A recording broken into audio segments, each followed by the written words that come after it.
PC Sen Charitable Trust, Kolkata, extends its humble helping hand towards the benefit of underprivileged society members, mainly in primary education, vocational training for women and youth, and health support. The initiatives are primarily supported by Senco Gold Limited. This video summarizes the project titled Kishalaya, which supports primary education at underprivileged village Mayachor under Mohishadol block, Purbo Medinipur. Our destination is Mayachor village under Mohishadol block, Purbo Medinipur, where the underprivileged community is provided with basic pre-primary education as well as humble health support.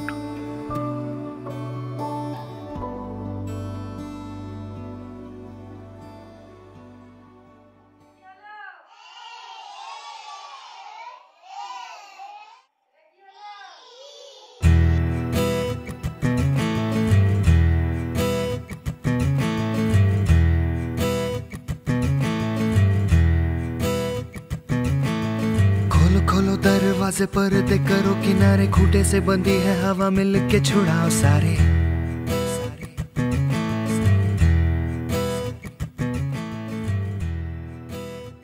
The name of the educational project, Kishalaya, is a creche cum pre-primary education center which has been reconstructed. It is renamed as Sharoda Nivedita Shishu Vidyayatan. A beautiful playground for the children is created and it's named as Prabhat Shankar Shishu Udyan. आ जाओ पतंग लेके अपने ही रंग लेके, आसमां का शामे आना आज हमें है सजाना. From this project, around 35 children along with their 2 educators are being benefited. আলিনান Ramakrishna Vivekananda যুব সংঘ পূর্ব মেদিনীপুর জেলার একটি বহুদিনের স্বেচ্ছাসেবী প্রতিষ্ঠান। আমরা জেলার বিভিন্ন জায়গায় বিভিন্ন ধরনের কাজকর্ম করার ফাঁকে 2005 সালে এই মায়াচরে এসে এখানে উপলব্ধি করি এখানে ছেলেমেয়েরা ভীষণ রকমভাবে পড়াশোনা বঞ্চিত, স্কুলে যাচ্ছে না, এদের অর্থনৈতিক অবস্থা ভীষণ খারাপ, এদের ডেলি আর্নিং বলতে কিছুই নেই, ভীষণ গরিব এখানের লোকজন, আধুনিক সভ্যতার বিশেষ কিছু এখানে পৌঁছায়নি, এমনকি বিদ্যুৎও ছিল না, রাস্তাঘাট ছিল না। তো আমরাই প্রথম এখানে একটি শিশুদের উপযোগী একটি শিশু শিক্ষালয় তৈরি করার পরিকল্পনা নিই। এখানে স্থানীয় 2 জন দিদিমণিকে নির্বাচন করে আমরা এখানে একটি শিশু শিক্ষালয় 2005 সালে শুরু করেছিলাম। পরে সেটি সরকারি সাহায্যপ্রাপ্ত হয়ে কিছুদিন 2017 সাল পর্যন্ত কিছু সামান্য আংশিক খরচা সরকার বহন করছিল, তাই 2017 সাল পর্যন্ত আমরা এই শিশু শিক্ষালয়টি মোটামুটি চালিয়ে যাচ্ছিলাম। 2017 থেকে কোনো কারণ ছাড়াই সেই সরকারি সাহায্য বন্ধ হয়ে যায়। তাতেও এখানের যে 2 জন দিদিমণি তাদের অদম্য ইচ্ছা এবং চেষ্টায় চালিয়ে যাচ্ছিল। আমফানের প্রচণ্ড জলোচ্ছ্বাসে সময় আমাদের বহু কষ্টে নির্মিত ঘরবাড়ি যা ছিল সেটাও পুরো ধূলিসাৎ হয়ে যায়।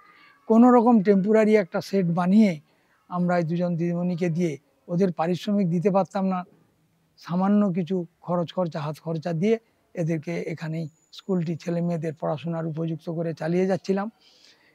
ইতিমধ্যে কোনো একটা সময় আমাদের সেনকো গোল্ডের সাথে কিছু সম্পর্ক তৈরি হয়, আমাদের মূল প্রতিষ্ঠানের সঙ্গে কিছু কাজকর্মের সুবাদে আমরা তাদেরকে গিয়ে প্রপোজাল দিই যে এই রকম এইখানে আমাদের একটা স্কুল এইরকমভাবে দীর্ঘদিন চালাচ্ছিলাম, কিন্তু বর্তমানে তার ঘরবাড়িও ঠিকঠাক নেই, কিন্তু স্কুলটির অনেক পোটেনশিয়ালিটি আছে, যদি ঠিকঠাক সাহায্য পায়, আর্থিক সাহায্য থাকলে তাহলে স্কুলটাকে খুব সুন্দর করে চালানো যায়। ছেলে মেয়েদের উৎসাহ আছে, গার্ডিয়ানদের উৎসাহ আছে, এলাকা অত্যন্ত পিছিয়ে পড়া এলাকা।